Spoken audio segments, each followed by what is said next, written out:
നിർപ്പൻ medical കോളേജിലാണ് ഉള്ളത്. അവിടെ നിന്നുള്ള ദൃശ്യങ്ങൾ നമ്മൾ അല്പം മുമ്പ് കാണുകയുണ്ടായി. നിർപ്പനിലേക്ക് പോകാമെന്ന് വിചാരിക്കുന്നു. നിർപ്പൻ, മെഡിക്കൽ കോളേജിൽ പോസ്റ്റ്മോർട്ടത്തിനായിട്ടാണ് മൃതദേഹം എത്തിച്ചിട്ടുള്ളത്. നേരത്തെ സബ് കളക്ടർ സംസാരിക്കുന്നത് നമ്മൾ കേട്ടു. അതുപോലെ തന്നെ കമലേഷ് ഇപ്പോൾ സംഭവ സ്ഥലത്ത് നീ കല്ലറ പൊളിച്ച ഭാഗത്ത് അവിടെ നിന്ന് സംസാരിച്ചു. വിശദാംശങ്ങൾ രാവിലെ സംഭവിച്ചതിനെക്കുറിച്ച് പറഞ്ഞു. ആശുപത്രിയിൽ രാവിലെ എത്തിക്കുമ്പോൾ മുതൽ നിർപ്പനുണ്ടല്ലോ, അവിടെ കണ്ട കാഴ്ചകൾ? തീർച്ചയായും ഏകദേശം 15 മിനിറ്റായി പോസ്റ്റ്മോർട്ടം നടപടിക്ക് വേണ്ടി മോർച്ചറിയിലേക്ക് മൃതദേഹം മാറ്റിയിട്ടുണ്ട്. നേരത്തെ നമ്മൾ ആ വിഷ്വലിൽ തന്നെ, ദൃശ്യങ്ങളിൽ തന്നെ കാണാൻ കഴിയും. ഈ ഗോപൻ എന്ന ആറാൻമൂട് സ്വദേശി മണിയൻ എന്ന് വിളിക്കുന്ന ഗോപന്റെ നേരത്തെ മക്കൾ സൂചിപ്പിച്ചതുപോലെ സമാധി എന്ന് അവർ പറയുന്ന നിലയിൽ ഇരുത്തിയിരിക്കുന്ന അവസ്ഥയിലായിരുന്നു. ഇരുത്തിയിരിക്കുന്ന നിലയിൽ തന്നെ അവിടെ നിന്ന് മൃതദേഹത്തെ പുറത്തെടുത്താണ് ഇൻക്വസ്റ്റ് നടപടികൾ പൂർത്തിയാക്കി ആംബുലൻസിലേക്ക് മാറ്റി തിരുവനന്തപുരം മെഡിക്കൽ കോളേജിലെ മോർച്ചറിയിലേക്ക് എത്തിച്ചത്. ഇനി പോസ്റ്റ്മോർട്ടം എക്സാമിനേഷനാണ് നടക്കേണ്ടത്. അതിന്റെ ഒരു പ്രോസസ്സ് പ്രത്യേകിച്ച് വലിയ തരത്തിൽ സമയം എടുക്കുന്നതാണ്. വിവിധ തരത്തിലുള്ള ശരീര പരിശോധന, ബാഹ്യമായ ശരീര പരിശോധന നടത്തേണ്ടതുണ്ട്. വലിയ തരത്തിൽ ആഴത്തിലുള്ള മുറിവുണ്ടോ, ശരീരത്തിൽ വേറെ എന്തെങ്കിലും ചതവോ പാടുകളോ ഉണ്ടോ എന്ന് പോലീസ് പ്രത്യേകിച്ച് ഈ എക്സാം നടത്തുന്ന പെത്തോളജിസ്റ്റ് നടത്തും. അതിനുശേഷമായിരിക്കും ശരീരം തുറന്നിട്ടുള്ള ആന്തരിക പരിശോധന നടത്തുക. അതിന് വിവിധ തരത്തിലുള്ള പരിശോധനയുണ്ട്. ഈ ആഴത്തിലുള്ള മുറിവുകൾ സംബന്ധിച്ച പരിശോധന, ഒപ്പം തന്നെ ഈ ശ്വാസകോശത്തിന്റെ പരിശോധന, ഹൃദയത്തിന്റെയും തലച്ചോറിന്റെയും പരിശോധന, ഒപ്പം തന്നെ ഏതെങ്കിലും തരത്തിലുള്ള രാസവസ്തുക്കൾ, ഈ വിഷവസ്തുക്കളൊക്കെ ശരീരത്തിനുള്ളിൽ പോയിട്ടുണ്ടോ എന്ന് അത് എക്സാമിന് വേണ്ടി പ്രത്യേക ലാബിലേക്ക് അയക്കേണ്ടതുണ്ട്. ഇതൊക്കെ ഒരു 2 മണിക്കൂറോളം നീണ്ടു നിൽക്കുന്ന ഒരു പ്രോസസ്സാണ്. ഇത് പ്രത്യേകിച്ച് ഇത്തരം ഒരു കേസ് 9-ാം തീയതിയാണ്. 9-ാം തീയതി 11 മണിക്കാണ് ഈ ഗോപൻ മരിച്ചു എന്ന് മക്കൾ പറയുന്ന മൊഴി. അതിനുശേഷം രാത്രി പുലർച്ചെ 3:45 വരെ നീണ്ടു നിൽക്കുന്ന അവർ പറയുന്ന സമാധി എന്ന് പറഞ്ഞ ചടങ്ങ് നടത്തി എന്നാണ് പറയുന്നത്.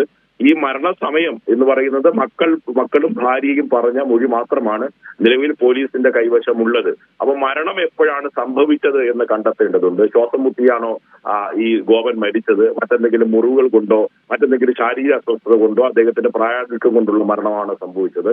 മരണത്തിന് മുൻപാണോ ഈ പറഞ്ഞ സമാധി എന്ന് പറഞ്ഞ ചടങ്ങിലേക്ക് അദ്ദേഹത്തെ കൊണ്ടിരുത്തിയത് എന്ന കാര്യങ്ങളൊക്കെ സംബന്ധിച്ചൊക്കെ കണ്ടുപിടിക്കേണ്ടതുണ്ട്. അതിനുള്ള പത്തോളജി ടീമിന്റെ നേതൃത്വത്തിലുള്ള സംഘമായിരിക്കും ഇത് സംബന്ധിച്ച പരിശോധന നടത്തുക. പരിശോധന പൂർത്തിയാക്കിയ ശേഷം നേരത്തെ പറഞ്ഞതുപോലെ മൃതദേഹം മോർച്ചറിയിൽ നിന്ന് തിരിച്ച് ബന്ധുക്കൾക്ക് വിട്ടുനിൽക്കും. മൂത്ത മകൻ, ഈ പറയുന്ന ഗോപന്റെ മൂത്ത മകനായ സനന്ദൻ ആശുപത്രി മെഡിക്കൽ കോളേജിലേക്ക് എത്തിച്ചിട്ടുണ്ട്. ഈ പറഞ്ഞ പോസ്റ്റ്മോർട്ടം നടപടിക്ക് ശേഷം അദ്ദേഹത്തിന്റെ സാക്ഷ്യപത്രം തയ്യാറാക്കി അദ്ദേഹത്തിന് തന്നെ മൃതദേഹം കൈമാറുന്നതിന് വേണ്ടിയിട്ടാണ് സനന്ദനെ അവിടെ എത്തിച്ചേർത്തിട്ടുള്ളത്. അതിനുശേഷം ഈ മൃതദേഹം വിട്ടു നൽകിയ ശേഷം ബന്ധുക്കളിൽ നിന്ന് പോലീസ് മൊഴിയെടുക്കാനുള്ള സാധ്യതയുണ്ട്. കാരണം അന്വേഷണ ഉദ്യോഗസ്ഥർ DSPയുടെ നേതൃത്വത്തിൽ, നെയ്യാറ്റിങ്കര DSP, ഒപ്പം തന്നെ നെയ്യാറ്റിങ്കര SHO ആയിട്ടുള്ള പ്രവീണിന്റെ നേതൃത്വത്തിൽ അന്വേഷണ സംഘമാണ് ഇവിടെ ഈ അന്വേഷണം, കേസുമായി ബന്ധപ്പെട്ട അന്വേഷണം നിയന്ത്രിക്കുന്നത്. അവർ നേരിട്ട് ചിലപ്പോൾ ബന്ധുക്കളിൽ നിന്ന് മൊഴിയെടുക്കാനുള്ള സാധ്യതയുണ്ട്. അത് സ്റ്റേഷനിലേക്ക് വിളിച്ചു വരുത്തിയോ അല്ലെങ്കിൽ വീട്ടിൽ നിന്നോ മൊഴിയെടുക്കും. മരണാനന്തര ചടങ്ങുകൾ ഇന്ന് വൈകിട്ടോടുകൂടി പൂർത്തിയാക്കാനുള്ള അനുവാദവും ചിലപ്പോൾ വീട്ടുകാർക്ക് നൽകാനുള്ള സാധ്യതയുണ്ട്. അതെങ്ങനെയായാലും മരണാനന്തര ചടങ്ങുകൾ വീട്ടുകാർ നടത്തുക എന്ന കാര്യം അവർ തീരുമാനിക്കുകയാണ്. അതുകൊണ്ട് ഇനി ഏറ്റവും പ്രധാനപ്പെട്ട കാര്യം അവിടെ നിന്ന് കമലേഷ് സൂചിപ്പിച്ചതുപോലെ പോസ്റ്റ്മോർട്ടം നടപടിയാണ്. ഈ എക്സാമിനേഷന്റെ, പ്രത്യേകിച്ച് ഈ പോസ്റ്റ്മോർട്ടം എക്സാമിനേഷന്റെ റിസൾട്ട് അതിന് കുറച്ച് ഈ പറഞ്ഞ രാസപരിശോധന മറ്റ് പരിശോധനയ്ക്ക് അയച്ചു കഴിഞ്ഞാൽ, ആന്തരിക അവയവങ്ങൾ അയച്ചു കഴിഞ്ഞാൽ സ്വാഭാവികമായി അതിന്റെ പരിശോധന റിസൾട്ട് കിട്ടാനുള്ള കാലതാമസം ഉണ്ടാകും. അതിനുശേഷമായിരിക്കും അന്തിമമായ തീരുമാനം വരിക. സ്വാഭാവിക മരണമാണ് എങ്കിൽ മറ്റു തരത്തിലുള്ള കേസുകൾ ഉണ്ടാവില്ല. പക്ഷെ മക്കൾ ഈ മരണകാരണം എന്തുകൊണ്ട് മറച്ചുവെച്ചു, ഈ 11 മണിക്ക് മരിച്ച മരണം എന്തുകൊണ്ട് 3:45 വരെ ഫ്ലക്സ് അടിച്ച് പുറത്ത് പോസ്റ്റർ അടിച്ച് ഒട്ടിക്കുന്നവരെ എന്തുകൊണ്ട് മറച്ചുവെച്ചു എന്ന ചോദ്യങ്ങൾക്ക് ഉത്തരം കണ്ടെത്തേണ്ടതുണ്ട്. അസ്വാഭാവിക മരണമാണ് എങ്കിൽ ഈ ശ്വാസം മുട്ടിയോ മറ്റു തരത്തിൽ ഈ 11 മണിക്കാണ് മരണം സംഭവിച്ചു എന്ന് മകനും ഒപ്പം തന്നെ ഭാര്യയും പറയുന്ന സമയക്രമത്തിലും വ്യത്യാസമുണ്ട്. 11 മണിക്ക് മരിച്ചു എന്ന് ഇളയ മകൻ പറയുന്നു. അതായത് പൂജാ കർമ്മങ്ങളൊക്കെ നടത്തി എന്ന് പറയുന്ന ഇളയ മകൻ പറയുന്നു. 11:30 ശേഷമാണ് മരിച്ചു എന്ന വിവരം തന്നോട് മകൻ പറയുന്നത്. പോകുമ്പോൾ ശ്വാസം നിലച്ചിരുന്നു എന്ന തരത്തിൽ അമ്മയും പറയുന്നുണ്ട്. അങ്ങനെ പലതരത്തിലുള്ള ആശയക്കുഴപ്പം ഇക്കാര്യത്തിൽ ദുരൂഹതയുണ്ട്. അത് അത്തരം കാര്യങ്ങളിലെ ദുരൂഹത നീക്കുക. ഇവര് ഈ വിവരങ്ങളൊക്കെ പുറത്തു വന്നതിന് ശേഷം ഇവർ പറയുന്നത് അങ്ങേയറ്റം വിചിത്രമായ കാര്യങ്ങളുണ്ട്, ഒട്ടും വിശ്വാസയോഗ്യമല്ലാത്ത കാര്യങ്ങളുണ്ട്. അതുപോലെ തന്നെ അയൽവാസികൾക്ക് പോലും ഈ മരണത്തെ സംബന്ധിച്ച് മരണത്തെ സമാധിയാക്കി കല്ലറയ്ക്ക് മുമ്പിൽ ബോർഡ് വെക്കുന്നത് വരെയുള്ള നീണ്ട മണിക്കൂറുകൾ തൊട്ടയൽപ്പക്കത്തുണ്ടായ ഒരു മരണത്തെ പോലും അവരിൽ നിന്നെല്ലാം എന്തുകൊണ്ടും മറച്ചുവെച്ചു എന്നുള്ള വളരെ പ്രധാനപ്പെട്ട കാര്യങ്ങൾ. അതുകൊണ്ടാണ് പല സംശയങ്ങളും രൂപപ്പെട്ടു വന്നത്. അതുകൊണ്ട് തന്നെയാണ് അതൊരു അസ്വാഭാവിക മരണമായി മാറുന്നത്. കാരണമല്ല ഈ മരണം ആര് സ്ഥിരീകരിച്ചു എന്ന പ്രശ്നം നിൽക്കുന്നു. മരണ സർട്ടിഫിക്കറ്റ് എവിടെയെന്ന് ഹൈക്കോടതി ചോദിച്ച ചോദ്യത്തിൻ്റെ ഗൗരവം അവിടെയാണ്. അങ്ങനെ ഇല്ല എന്നുണ്ടെങ്കിൽ അത് അസ്വാഭാവിക മരണമാണ്. അപ്പോൾ ഇത് വിവരം പുറത്തറിഞ്ഞതിനെ തുടർന്ന് ഇവർ ഓരോരുത്തരും മാധ്യമങ്ങളോടാവട്ടെ ഒക്കെ വിളിച്ചു പറഞ്ഞുകൊണ്ടിരുന്ന കാര്യങ്ങൾ, അതിലെ അസ്വാഭാവികതകൾ, വിചിത്രവാദങ്ങൾ, ഒട്ടും വിശ്വാസയോഗ്യമല്ലാത്തത് ഇത് തന്നെയല്ലേ, മാത്രമല്ല അവരുടെ എതിർപ്പും. അപ്പോൾ ഇത് തന്നെയാണ് ഇത് കൂടുതൽ സംശയങ്ങളിൽ ആളുകളിൽ ഉണ്ടാക്കിയത്. ശരിയായ പരിശോധന നടക്കേണ്ടതുണ്ട്. സ്വാഭാവിക മരണത്തെ തുടർന്ന് അതിനുശേഷം അവർ പറയുന്ന അവരുടെ ഒരു വിശ്വാസം അനുസരിച്ച് ഇങ്ങനെയൊക്കെ ചെയ്തു വെച്ചതാണെങ്കിൽ പോലും അതാകെയും ഒരു വ്യക്തത വരേണ്ടതുണ്ട് പല കാര്യങ്ങളിലും. അതാണ് ഇതിലെ അടിസ്ഥാനപരമായ പ്രശ്നം, അല്ലേ നൃപ്പൻ? ഇക്കാര്യത്തിൽ നേരത്തെ തന്നെ അന്വേഷണ ഉദ്യോഗസ്ഥർ തന്നെ പറഞ്ഞത്, ഇക്കാര്യത്തിൽ മരണത്തിൽ അയൽവാസികൾ, തൊട്ടടുത്ത അയൽവാസിയായിട്ടുള്ള വിശ്വംഭരൻ അടക്കമുള്ള ആൾക്കാരായിരുന്നു ആദ്യഘട്ടത്തിൽ പോലീസിനെ അറിയിക്കുകയും പരാതി നൽകുകയും ചെയ്ത്. രേഖാമൂലം പരാതി വിശ്വംഭരന്റെ നേതൃത്വത്തിൽ നൽകി. തൊട്ടടുത്ത അയൽവാസികളെല്ലാം ഇക്കാര്യത്തിൽ ദുരൂഹതയുണ്ട് എന്ന് പറയുകയും ചെയ്തു. പക്ഷേ ഈ ദുരൂഹത നീക്കാനുള്ള പ്രാഥമികമായ ഉത്തരവാദിത്വം ഉണ്ടായിരുന്നത് അദ്ദേഹത്തിന്റെ മക്കൾക്കും ഭാര്യയ്ക്കും അടക്കമുള്ള ബന്ധുക്കൾക്കായിരുന്നു. അവർ ഇക്കാര്യത്തെ എന്തുകൊണ്ട് റെസ്റ്റ് ചെയ്തു, എന്തുകൊണ്ട് എതിർത്തു എന്ന കാര്യമാണ് ഇന്നലെ കോടതി ചോദിച്ചത്. എന്തുകൊണ്ട് ഇത്തരം കാര്യങ്ങളെ ഭയപ്പെടുന്നു എന്ന ചോദ്യം, ഒപ്പം തന്നെ മരണം സ്ഥിരീകരിച്ചത് ആരാണ്, മരണ സർട്ടിഫിക്കറ്റ് ഉണ്ടോ എന്ന ചോദ്യമാണ് കോടതി ചോദിച്ചത്. അതുകൊണ്ട് ഒരു തരത്തിൽ ഇത്തരം കാര്യങ്ങൾ പോലീസിന്റെ നടപടിക്രമങ്ങൾക്ക് ഒരു തരത്തിലുള്ള തടസ്സവും ബന്ധുക്കൾ വരുത്തരുത്, പോലീസിന്റെ നടപടിക്രമങ്ങളുമായി മുന്നോട്ട് പോകാം എന്ന ഉത്തരവാണ് ഹൈക്കോടതി നൽകിയത്. അത് തന്നെയാണ് നാട്ടുകാരും കഴിഞ്ഞ ദിവസം ചോദിച്ചത്. ഇത് സംബന്ധിച്ച് അവരുടെ ആചാര പ്രകാരം അവരുടെ സംസ്കാര ചടങ്ങുകൾ അവർക്ക് നടത്താനുള്ള അധികാരവും അവകാശവുമുണ്ട്. പക്ഷേ ഇക്കാര്യത്തിൽ മരണം സംബന്ധിച്ച് ദുരൂഹത ഉയർന്നപ്പോൾ അതുമായി സഹകരിക്കാതെ നിന്നു എന്നതാണ് ബന്ധുക്കൾ ചെയ്ത ഏറ്റവും പ്രധാനപ്പെട്ട സംശയത്തിന് ഇടയാക്കിയ ഒരു കാര്യം. മറ്റൊന്ന്, ഈ ബന്ധുക്കളെ മുൻനിർത്തിക്കൊണ്ട് ചില സംഘപരിവാർ സംഘടനകൾ വന്ന് ഇതിനെ പ്രദേശത്ത് മറ്റു തരത്തിലുള്ള മത ധ്രുവീകരണത്തിന് വേണ്ടി വേണ്ട ശ്രമത്തിന് വേണ്ടി വർഗീയമായി ചേരിതിരിവിലേക്ക് കാര്യങ്ങൾ കൊണ്ടുപോകാനുള്ള ചില വർഗീയ വിദ്വേഷ പ്രസംഗങ്ങളും മുദ്രാവാക്യങ്ങളും അടക്കം അവിടെ ഉണ്ടായി. പക്ഷേ നാട്ടുകാർ, പ്രദേശവാസികൾ ഇക്കാര്യത്തിലെല്ലാം സംയമനം പാലിച്ചു. പോലീസും ഇക്കാര്യത്തിൽ സംയമനം പാലിച്ചു. തുടർന്നാണ് പോലീസ് നടപടിക്രമങ്ങൾ പൂർണ്ണമായി പാലിക്കുന്നതിന് വേണ്ടി കളക്ടർക്ക് റിപ്പോർട്ട് നൽകുകയും കളക്ടർ റിപ്പോർട്ട് പോലീസിനോട് ആവശ്യപ്പെടുകയും ചെയ്തു.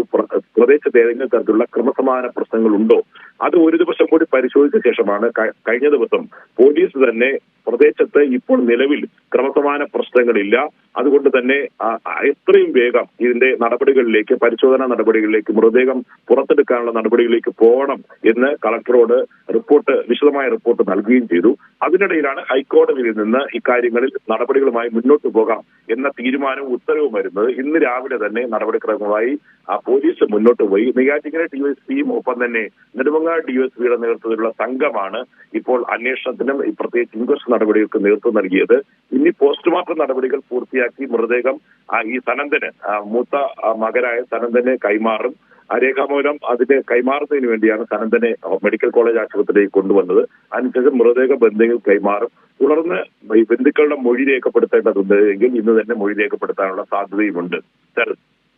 ഇതിൽ നേരത്തെ നൃപ്പൻ സൂചിപ്പിച്ചതുപോലെ തന്നെ ഈ ഒരു സാഹചര്യത്തെ മുതലെടുക്കാൻ, അല്ലെങ്കിൽ ബന്ധുക്കളെ ഈ വിധമൊക്കെ ഇങ്ങനെയൊക്കെ പെരുമാറാനും ഒക്കെ പ്രേരിപ്പിക്കും വിധം അവർക്ക് പ്രോത്സാഹനവുമായി നിലയുറപ്പിച്ച സംഘപരിവാർ സംഘടനകളുടെ ഒരു സാന്നിധ്യം അത് ഗൗരവമായി കാണേണ്ടത് തന്നെയാണ്. ഞാനൊരു വാർത്തയിൽ കണ്ടത് ഈ പറഞ്ഞ മണിയനെന്ന് വിളിക്കപ്പെടുന്ന ഗോപൻ BJPയുടെ തൊഴിലാളി സംഘടനയായിട്ടുള്ള BMSൽ അംഗമായിരുന്നു എന്ന തരത്തിൽ ഇന്നൊരു വാർത്തയിൽ കണ്ടിരുന്നു. സ്വാഭാവികമായും ഈ ബന്ധമെല്ലാം അതിനുശേഷം ഇത് ഒരു സമാധിയാണ് എന്ന വാദം ഉന്നയിച്ചുകൊണ്ടൊക്കെ ബന്ധുക്കളൊക്കെ ഇങ്ങനെ വന്ന് പലതും വിളിച്ചു പറയുമ്പോൾ അവരെ എങ്ങനെ പ്രോത്സാഹിപ്പിക്കുക, എന്നിട്ട് ആ പ്രദേശത്താകെ ഒരു മതപരമായ ചേരിതിരിവ് ഉണ്ടാക്കുക, ഭിന്നത ഉണ്ടാക്കുക, ഇതിനുള്ള വലിയ പരിശ്രമം കൂടി ഇതിൻ്റെ പിറകിൽ നടന്നിട്ടുണ്ട്, ഈ പശ്ചാത്തലത്തിൽ നടന്നിട്ടുണ്ട്. അതൊട്ടും ചെറുതായി കാണേണ്ട കാര്യമില്ല. പക്ഷേ ആ പ്രദേശം നേരത്തെ നൃപ്പൻ സൂചിപ്പിച്ച പോലെ വളരെ മികവോടെയാണ് അത്തരം താല്പര്യക്കാരെയൊക്കെ കൈകാര്യം ചെയ്തത്, നേരിട്ടത്. അത്തരം കാര്യങ്ങൾക്ക് യാതൊരു തരത്തിലും ഈ നാട്ടിൽ ചിലവാകില്ല എന്ന ഒരു വളരെ ശക്തമായി തന്നെ നിലപാടെടുക്കുന്നതൊക്കെ നമ്മൾ കണ്ടതുകൂടിയാണ്. ഇപ്പോൾ ഇതുമായി ബന്ധപ്പെട്ട് അത്തരമൊരു വലിയ പരിശ്രമം ഒരു ഘട്ടത്തിൽ ഇവർ പറയുന്ന ഹിന്ദു ഐക്യവേദി ആണ് ഇതിൻ്റെ എല്ലാം ആത്യന്തികമായ ഒരു അഭിപ്രായം പറയേണ്ടയാൾ എന്ന മട്ടിലേക്ക്, അല്ലെങ്കിൽ സംഘടന എന്ന മട്ടിലൊക്കെ ഈ മക്കൾ പറയുന്നതുമൊക്കെ കേട്ടിരുന്നല്ലോ നൃപൻ. തീർച്ചയായും ആ പ്രദേശത്ത് പുറത്തു നിന്നെത്തിയ ഹിന്ദു ഐക്യവേദിയുടെ ചില പ്രവർത്തകർ സജീവമായി തിരുവനന്തപുരം ജില്ലയിൽ വിവിധ സ്ഥലങ്ങളിൽ സംഘടനകളും കലാപങ്ങളും ഒക്കെ മുൻപ് നടത്തി പരിചയമുള്ള ചില നേതാക്കളടക്കം അക്കാര്യത്തിൽ നേതൃത്വം വഹിക്കാനെത്തി. അവരാണ് ആദ്യമായി ബന്ധുക്കളെ മുൻനിർത്തി ഈ പറയുന്ന സമാധി എന്ന് പറയുന്ന കല്ലറയ്ക്ക് മുന്നിൽ പ്രതിഷേധം രേഖപ്പെടുത്തുന്നത്. തുടർന്ന് തടസ്സം നിൽക്കുന്നു. ഇതിനിടയിൽ പുറത്തു നിന്നെത്തിയ ഈ വിശ്വഹിന്ദു പരിഷത്തിന്റെ ഹിന്ദു ഐക്യവേദിയുടെ ചില നേതാക്കൾ ആ പ്രദേശത്തെ ചില ജനവിഭാഗങ്ങളെ പ്രത്യേക വിഭാഗങ്ങളായി തിരിച്ചുകൊണ്ട് അവരുടെ മതം പറഞ്ഞ് വേർതിരിച്ച് സംസാരിക്കാനുള്ള ശ്രമം നടത്തി. പക്ഷേ നാട്ടുകാർ ഒന്നടങ്കം ഈ കാര്യത്തിൽ മതമില്ല, ജാതിയില്ല, രാഷ്ട്രീയമില്ല, വ്യത്യാസമില്ല, ഒരു മതത്തിനോ ആചാരത്തിനോ തങ്ങൾ എതിരല്ല. മറിച്ച് ഈ പറയുന്ന സ്വാമി എന്ന് നിങ്ങൾ വിളിക്കുന്ന ഗോപന്റെ മരണത്തിൽ, മണിയന്റെ മരണത്തിൽ ഉള്ള ദുരൂഹതയാണ്. എന്തുകൊണ്ട് വീട്ടുകാരത് മറച്ചു വെച്ചു? ഇത് സംബന്ധിച്ച് തങ്ങൾക്ക് പരാതിയുണ്ട്, ആശങ്കയുണ്ട്. അത് പോലീസ് അന്വേഷിച്ച് കണ്ടെത്തണം എന്ന ആവശ്യം മാത്രമാണ് നിലവിലുള്ളത് എന്ന തരത്തിലാണ് നാട്ടുകാർ നിലപാടെടുത്തത്. മാത്രമല്ല പോലീസ് നാട്ടുകാരും ഈ കാര്യങ്ങളിൽ ഒരു തരത്തിലുള്ള സംഘർഷത്തിന് മുതിർന്നില്ല. മാത്രമല്ല ഇവർ ഈ സ്ഥലത്ത് നിന്ന് പോകണം, അങ്ങനെ ഒരു വർഗീയ ധ്രുവീകരണത്തിനോ വർഗീയതയിലേക്ക് ചേരിയിലേക്ക് കാര്യങ്ങൾ കൊണ്ടുപോകാൻ ഈ നാട് അനുവദിക്കില്ല എന്ന ശക്തമായ നിലപാടാണ് ഇക്കാര്യത്തിൽ എടുത്തത്. മാത്രമല്ല ഇതിൽ പരാതിക്കാരൻ എന്ന് പറയുന്ന ഒന്നാം കക്ഷി എന്ന് പറയുന്നത് സമീപവാസിയായ വിശ്വംഭരനാണ് ഈ കാര്യത്തിൽ ആദ്യ പരാതിക്കാരൻ. അദ്ദേഹമാണ് പോലീസിനെ വിവരമറിയിക്കുന്നത്. തുടർന്ന് എല്ലാ ജാതി മത വിശ്വാസങ്ങളും വിശ്വാസമില്ലാത്തവരും എല്ലാ രാഷ്ട്രീയ പാർട്ടികളിൽ പ്രവർത്തിക്കുന്നവരും ആ പ്രദേശത്തെ സമൂഹമാകെ ഇക്കാര്യത്തിൽ ആശങ്ക അറിയിച്ചുകൊണ്ട് നേരിട്ട് രംഗത്തെത്തിയതാണ്. ഒരു ഘട്ടം കഴിഞ്ഞപ്പോൾ ബന്ധുക്കൾ തന്നെ കാര്യങ്ങൾ ഹിന്ദു ഐക്യവേദി തീരുമാനിക്കും എന്ന നിലപാട് സ്വീകരിക്കുകയും അവിടെ ഒരു വർഗീയ ചേരിതിയിലേക്ക് കാര്യങ്ങൾ കോപ്പുകൂട്ടുന്നുണ്ട് എന്ന് മനസ്സിലാക്കിയിട്ടാണ് പോലീസ് സമീപനം പാലിക്കുകയും രേഖാമൂലം കളക്ടർക്ക് റിപ്പോർട്ട് നൽകുകയും കളക്ടർ പ്രദേശത്തെ സംഘർഷ സാഹചര്യം ഒഴിവാക്കി തുടർന്ന് നടപടിയിലേക്ക് പോകണമെന്ന നിർദ്ദേശം കളക്ടർ നൽകുകയും ചെയ്തത്. അതിനിടയ്ക്ക് കഴിഞ്ഞ ദിവസം കോടതിയുടെ ശക്തമായ താക്കീതും ഉത്തരവും വരികയും ചെയ്തു. ഇത്തരം സംഭവങ്ങളെ വർഗീയമായ ചേരിതിരിവിലേക്ക് കൊണ്ടുപോകാനുള്ള ശ്രമം കേരളത്തിൽ വിവിധ ഭാഗങ്ങളിൽ നടക്കുന്നുണ്ട്. നെയ്യാറ്റിൻകരയിലും നടന്നത് സംഭവം തന്നെയാണ്. പക്ഷേ മുളയിലെ പോലീസിനെ നുള്ളിക്കളയാനും സംയമനം പാലിക്കാനും ജില്ലാ ഭരണാധികാരികൾ ഇത് സൂക്ഷ്മത പാലിക്കാനും കഴിഞ്ഞതുകൊണ്ടാണ് മറ്റു തരത്തിൽ പോകാതിരുന്നത്. ഒപ്പം തന്നെ നാട്ടുകാർ പാലിച്ച സംയമനം വളരെ പ്രധാനവുമാണ്.